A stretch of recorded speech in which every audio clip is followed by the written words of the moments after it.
Good morning all of you. आज सवेरे मेरी इंटरलॉ की क्लास थी और क्लास के जस्ट बाद एक स्टूडेंट से मेरी भेंट हुई। वो स्टूडेंट सीए फाइनल ऑडिट का एडमिशन लिया था उसने और मेरे से बात करना चाहती थी कि सर मैं कैसे पढूं। तो स्टूडेंट ने मुझे बताया कि सर मई में एग्ज़ाम मैंने दिया था पर मैं क्लियर नहीं कर पाई। एमसीक्यू में बहुत अच्छे मार्क्स आए हैं उस स्टूडेंट के, एमसीक्यू में 30 में से 20 आया और जो 70 मार्क वाला डिस्क्रिप्टिव होता है उसमें मात्र 5 मार्क्स, मतलब 5 आउट ऑफ 70, तो शी फेल्ड। अब उसका टोटल 29 था, 4 मार्क ग्रेस कहीं ऐड हुए हैं, ठीक है, पर 70 वाला जो डिस्क्रिप्टिव उसमें 5 मार्क्स आया। तो उस स्टूडेंट की सबसे बड़ी चिंता थी कि सर मैं लिख नहीं पा रही, मेरे को समझ में नहीं आ रहा मैं क्या लिखूं जिससे मुझे नंबर मिले, इतने नंबर कम कैसे हो गए। फिर से वही बात मैं बोलूँगा, प्रॉब्लम राइटिंग या प्रेजेंटेशन का नहीं है, प्रॉब्लम है कंटेंट का। आपकी खुराक जैसी होगी, इनपुट जैसी होगी ना, आउटपुट भी वैसा ही निकलेगा। आप अगर, और मैंने जब उसको समझाना चालू किया उसने खुद बोला कि हाँ सर मैं तो बस पिछले बार एक ऑडिट का कोई पतला बुक कॉम्पैक्ट बुक पढ़ के चली गई थी एग्जाम देने और ऐसा ऐसा हुआ। तो मैंने बोला कि देखो तुम अगर इतना सही पढ़ के जाओगी तो तुम कितना लिख के आ सकते हो, तुम्हारी इनपुट ही खराब है, आउटपुट अच्छा कैसे हो सकता है। One has to understand final audit की सबसे बड़ी पहेली मैं सुलझा रहा हूँ, एकदम ध्यान सुनो। एक तरफ स्टूडेंट को तकलीफ ये है कि सर सीए इंस्टीट्यूट का बुक कैसे पढ़े, इतना डिटेल इतना लंबा है, पढ़ भी लेंगे तो याद कैसे रहेगा, ये वो, इसीलिए छोटा बुक पढ़ना पड़ता है, ये है।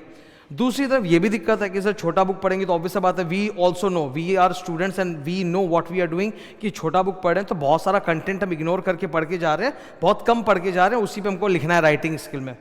मैं एकदम सिंपल बात बता रहा हूँ, कोई पहेली नहीं है, एकदम सिंपल है। जो एक सबसे बड़ा डर क्या है कि अगर सर हम पूरा डिटेल में पढ़ भी ले तो हम एग्जाम के पहले रिवाइज कैसे कर पाएंगे, एग्जाम में तो वो 1.5 दिन का जो गैप मिलता है उसमें तो हो नहीं सकता। बहुत सारी भ्रांतियां और भ्रम हमारे दिमाग में फीड किए गए हैं from our friends, from internet, from this that sources. मैं आपको बता देता हूं कि 2 एग्जाम के बीच में आपको 30 आवर्स पढ़ने का मौका मिलता है, 2 एग्जाम के बीच में। मतलब तुम सोचो कि तुम एग्जाम दे के निकले, अब मान लो परसों ऑडिट का एग्जाम है, ठीक है, तो इसके बीच में ना ग्रॉस तुम्हारे पास 44 आवर्स होते हैं, जिसमें पढ़ने लायक मैं खुद बोल रहा हूँ 30 आवर्स है। कि आज अगर आप शाम को घर पहुंचे हो 2 से 5 का एग्जाम देके 6 बजे, तो आज शाम 6 बजे से लेकर अगले दिन जब तक आप 1:30 बजे एग्जाम हॉल में घुसोगे, आपके पास ग्रॉस भले ही 44 हो पर आप पढ़ पाओगे 30 आवर्स। बिकॉज सोना वगैरह भी तो है यार, सोना खाना पीना सभी तो रूटीन वर्क आ जाते हैं। और 30 आवर्स में आई एम प्रॉमिसिंग यू तुम फुल डिटेल पढ़ के जा सकते हो, पर वो तब होगा जब पहले से भी पढ़ा हुआ हो। फर्स्ट टाइम पढ़ेंगे तो कैसे होगा। ऑब्वियस सी बात है, अगर आपका एग्जाम मई में है या नवंबर में है, फाइनल की बात कर रहा हूं मैं, फाइनल में तो 2 ही बार एग्जाम हो रहे हैं, तो 1 महीने पहले जो पीरियड होता है, जैसे वो अप्रैल बोल लो या अक्टूबर बोल लो, उसमें तो ऑडिट पूरा एक बार रिवाइज करोगे। अगर एक बार पूरा रिवाइज किया प्रीसीडिंग मंथ में ना, 100% आई एम टेलिंग यू, तुम एग्जाम के पहले फुल पढ़ के जा सकते हो। इसका मैं तुमको प्रूफ दिखाता हूं। मुझे खुद ऐसा लगता था कि boss I can not take marathon, because marathons वगैरह जो होते हैं ना वो सिलेबस का 10-20% ही कवर करते हैं, जो स्टूडेंट के साथ एक धोखा है। वो 10-20% सुन के इस भरोसे जाता है एग्जाम में कि वो कर लेगा, जबकि वो 100% उसको पढ़ना वो नहीं पढ़ पाता। तो मैंने इस बार पिछले 3-4 महीनों में एक नया स्ट्रैटेजी लगाया कि भाई मुझे 100% मैराथन करना है, 100% मैराथन। मेरे ऑलरेडी अलग अलग सब्जेक्ट्स के inter law, audit, final audit, सबके मैराथन्स जाने भी चालू हो चुके हैं। इंटर लॉ कंप्लीट हो चुका है, इंटर ऑडिट और फाइनल ऑडिट भी चल रहा है प्रोसेस में, और उनका महा मैराथन भी मैंने अपलोड किया है चैप्टर वाइज मैराथन के अलावा। टू माई अटर सरप्राइज मुझे खुद अपने कैपेबिलिटी पे भरोसा नहीं हुआ। मुझे लगा यार क्या मैं सचमुच ये कर सकता हूँ। मतलब फाइनल ऑडिट की बात कर रहा हूं मैं, फाइनल ऑडिट में चैप्टर वाइज आप देखोगे, मतलब 11-12 मैराथन्स कुछ हैं, सारे स्टैंडर्ड्स के जो 11 चैप्टर होते हैं ना 19 में से वो चैप्टर वाइज मैराथन है। और उनका मैंने वॉल्यूम 1 का एक महा मैराथन जोड़ के बनाया, और वॉल्यूम 2 में जो स्टैंडर्ड्स होते हैं स्पेशल स्टैंडर्ड्स, उसका भी एक महा मैराथन लगा। पूरी वॉल्यूम 1 जो सबसे लंबा और हार्ड पोर्शन है पूरे फाइनल ऑडिट का, उसको मैंने 12 घंटे में कवर किया है। 12 घंटे से थोड़ा सा कम है महा मैराथन, वॉल्यूम 1 12 घंटे में, ठीक है। अब अगर इसी मैथमेटिक्स से हम जाएं तो सपोज वॉल्यूम 1 12 घंटे का है, वॉल्यूम 2 12 घंटे का है, लेट से वॉल्यूम 3 12 घंटे का, टोटल कितना होगा 36 आवर्स। जब 36 आवर्स में मैं 100% पूरी बुक, कॉपी, नोट्स, अपने हाथ के नोट्स सब दिखा के 100% रिवाइज करा पा रहा हूँ, जिसमें मुझे बोलना पड़ रहा है। बोलने में टाइम लगता है, सोचने में और रीड करने में टाइम कम लगता है। जैसे टाइपिंग में ज़्यादा टाइम लगता है, लिखने में थोड़ा फास्ट होता है, बोलने में और फास्ट होता है, सोचने और रीड करने में और फास्ट हो जाता है। जब मैं एज ए टीचर 36 आवर्स में आपको बोल बोल के पूरा 100% रिवाइज करा पा रहा हूँ, तो आप रीड करके कैसे नहीं कर सकते। आप खुद बताओ मेरे को, कितना बड़ा एक मिथ है कि हम एग्जाम के पहले 100% तो पढ़ ही नहीं सकते। अरे पढ़ सकते हैं। तुम अगर एग्जाम के पहले वाले मंथ भी 100% रिवीजन कर रखे हो, तुमने मेरा मैराथन देख रखा है या अपने आप 100% रिवीजन कर रखा है, तो तुम बिल्कुल 100% एग्जाम के पहले रिवाइज करके जा सकते हो। मैं खुद बहुत मेहनत किया हूँ इस चीज़ पे, और मैं दावे के साथ बोल रहा हूँ कि हाँ ये मुमकिन है, ये नामुमकिन नहीं है, ठीक है, ये बिल्कुल मुमकिन है। ये जो एक हमने अपने लिए ही एक माया जाल बना लिया है ना, और माया जाल ऑफ इम्पॉसिबिलिटीज, ऑफ कंस्ट्रेंट्स, कि ओ ये तो इम्पॉसिबल है, ओ ये तो कंस्ट्रेंट है, ओ ये मैं नहीं कर सकता। हम लोगों को खुद अपने ये बंधन तोड़ने होंगे, कोई और आके तोड़ेगा नहीं, ठीक है।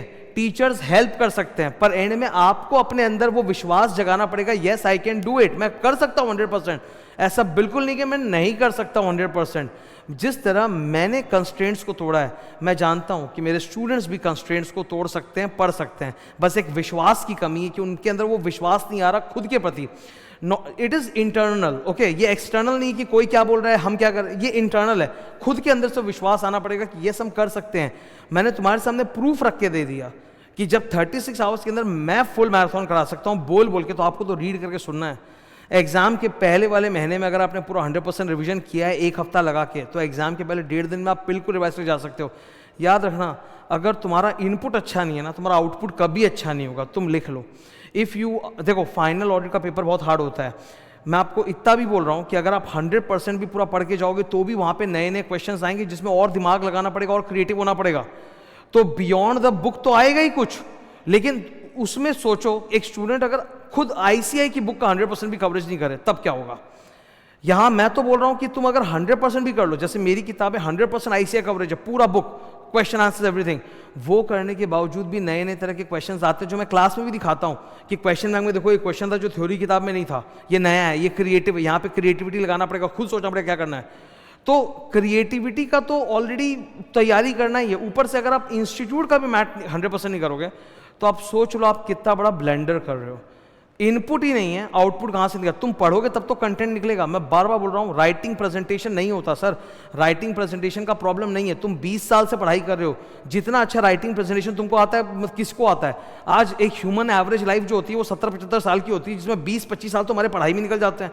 तो 20 साल से तुम लिख रहे हो, हाउ इज इट पॉसिबल कि you don't know what to write? The problem is content ही याद नहीं, तुम लिखें कहाँ से? हमने उतने सारी बातें ही नहीं पढ़ी, हमने उतने सारे पॉइंट ही नहीं पढ़े, हमने बहुत सारे टॉपिक ही नहीं पढ़े, तो हमारे पास क्रिएटिवली आंसर लिखने के लिए रॉ मटेरियल ही नहीं है, तो हम एग्जाम में लिखेंगे कहां से? ये दिक्कत आ रही है। Content is the problem, your presentation is not the problem. बिल्कुल अपने अंदर विश्वास करो, 100% तुम पढ़ के जा सकते हो, ठीक है। फाइनल एग्जाम में अगर कोई स्टूडेंट झंडा गाड़ देता है, रैंक ले आता है, इससे बड़ी कोई खुशखबरी नहीं है।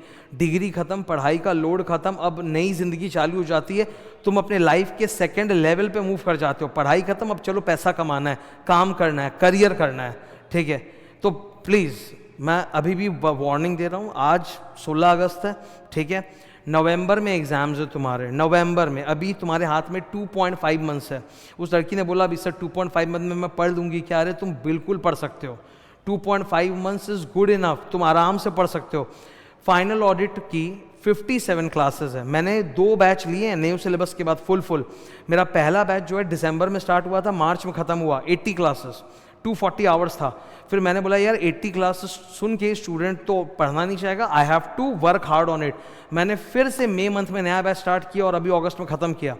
इस बार 57 क्लासेस एंड 180 आवर्स, एंड कोई कंटेंट में कोई कमी नहीं है, नो कॉम्प्रोमाइज ऑन क्वांटिटी और क्वालिटी, पूरा कंटेंट सब कुछ है। मैंने अपने पढ़ाने के तरीके को और बढ़िया किया, और शार्प बोला, और याद करके बोला, और फोकस बोला, ताकि हमारा टाइम कम होते जाए, ठीक है। नतीजा हमारे सामने है, 180 आवर्स में 57 क्लास में पूरा खत्म है। कितना टाइम लगेगा? अगर आप डेली 3 क्लास भी कर रहे हो तो 3-3 घंटे करके 9 घंटे, अगर डेली कर रहे हो 3 क्लास तो 20 दिन में तो खत्म होता हुआ दिखेगा। 57 क्लास है, 20 दिन में इतना भयंकर ऑडिट तुम सीख जाओगे ना कि तुम्हारा लेवल चेंज हो जाएगा। तुमको जो अपने ऊपर कॉन्फिडेंस आएगा ना कि यार अब जो पूछना है पूछो, मैं फाड़ दूंगा, कोई माई का लाल मुझे फेल नहीं कर सकता फाइनल ऑडिट के पेपर में। वो जो कॉन्फिडेंस आएगा ना, वो पढ़ के आएगा, वो कंटेंट से आएगा। और क्या तुम कर सकते हो? हाँ, तुम बिल्कुल कर सकते हो। तो अभी भी तुम्हारे हाथ में वक्त है कि तुम अच्छी तरह से चाहो तो कर सकते हो। देखो 2.5 महीना मतलब होता है 75 days, it's a good enough time. अगर अभी भी तुम्हारा ऑडिट वीक है, कमजोर है, मैं बोलूँगा please take advantage of this opportunity, do it. 100% पढ़ो, बहुत मेहनत किया है, 100% मैंने पूरा पढ़ाया, कवर किया है। I can make your life easy, that is what I can do. अगर एक स्टूडेंट 100% खुद पढ़ेगा इंस्टीट्यूट के स्टडी मटेरियल से, उसको जितना टाइम लगेगा उससे बहुत कम टाइम में मैं पूरा कवर करा दूंगा, और बहुत बढ़िया तरह से। जो सेल्फ स्टडी से भी तुमको नहीं समझ में आएगा वो यहाँ पे पूरा क्लियर हो जाएगा, कॉन्सेप्ट्स घुसेंगे, सारी इंपॉर्टेंट सेंटेंस डायलॉग सब पता चलेंगे, निमोनिक्स पता चलेंगे, याद करने टेक्निक्स पता चलेंगे, हर चैप्टर इक्वल फोकस के साथ। ये नहीं कि ये इंटर में था, वो फाइनल में था, वो इंटर में था, फाइनल में था, ये ईजी है, ये हार्ड है, ये लंबा चैप्टर, छोटा चैप्टर है। हर चैप्टर इंपॉर्टेंट है, हर चैप्टर पढ़ना है। हमें नहीं पता ना कि मार्क्स कहाँ से आएगा। एग्जाम में भी एक जुआ होता है, एग्जाम में भी जुआ होता है। आपने किसी चैप्टर पे बहुत ज्यादा बेटिंग करके गए और उससे जो आया, आपने गंदा संदा अटेम्प्ट किया, नंबर नहीं मिले, और जिस चैप्टर को आपने हल्का पढ़ा था उससे ईजी है और आपको मार्क्स भी मिल गए। तो हर चैप्टर को पढ़ो ना। Why are you following into this trap कि मेरे को सेलेक्टिव स्टडी करना है? सेलेक्टिव स्टडी के चक्कर में मत फंसो, बर्बाद कर रहे हो अपना टाइम। 6 महीने तक तुम्हारा जो लाइफ पोस्टपोन हो रहा है ना, ये गलत बात है। तुम अपने साथ अपने आप को नुकसान पहुंचा रहे हो। सबसे बड़ी दुनिया में रिसोर्स क्या है? पैसा है कि टाइम है? टाइम है। हम पैसे से टाइम नहीं खरीद सकते। टाइम मेरे पास भी लिमिटेड है, तुम्हारे पास भी लिमिटेड है। तुम एक 6 महीने को वेस्ट करते जा रहे हो एक्सपेरिमेंट करके। Why are you doing that? Your bloody 6 months are so important. जिस तुम्हारे लाइफ, तुम जस्ट इमेजिन करो, तुम फाइनल अगर ढंग से पढ़ के क्लियर करो, तुम्हारी लाइफ में एक बार तो पढ़ाई का लोड खत्म ना। जो 20-25 साल से पढ़ाई चल रही, पैदा होते हैं हम लोग, स्कूल में घुस जाते हैं, वो तो एक बार खत्म ना। अब लाइफ में एक नया गेम चालू होगा, होगा, करियर सेट करोगे, उसको उसमें मेहनत करोगे, ग्रो करोगे, ठीक है। तो मैं एज अ टीचर जितना समझा सकता हूँ मैंने समझाया और आगे भी समझाता रहूँगा। और मैं बोलूँगा इस पहेली में ना उलझो कि पतली बुक या मोटी बुक। अरे पूरा पढ़ सकते हैं, 100% पढ़ो, 100% दे के जाओ एग्जाम में, अच्छा नतीजा आएगा, ठीक है। तुम शॉर्टकट्स में जाओगे, सेलेक्टिव चैप्टर पढ़ोगे, सोचोगे कि कोई एक छोटा सा तरीके से हो जाए, नहीं होने वाला। आपका इनपुट खराब होगा, आउटपुट खराब होगा, ठीक है। मैं बता रहा हूँ, जो भी राइटर्स भी होते हैं ना, जो राइटर होते हैं जो क्रिएटिवली लिखते हैं, या जो सॉन्ग राइटर्स होते हैं यार, उनको कितना कुछ पढ़ना पड़ता है तब जाके वो लोग एक स्टोरी या एक सॉन्ग कंपोज कर पाते हैं। आपका इनपुट इतना होता है तब आपका आउटपुट इतना निकलता है। अब आप अपना इनपुट इतना कर दोगे तो आप सोच लो आपका आउटपुट क्या होगा। With this, I rest my case. Thank you. And all the best to all of you.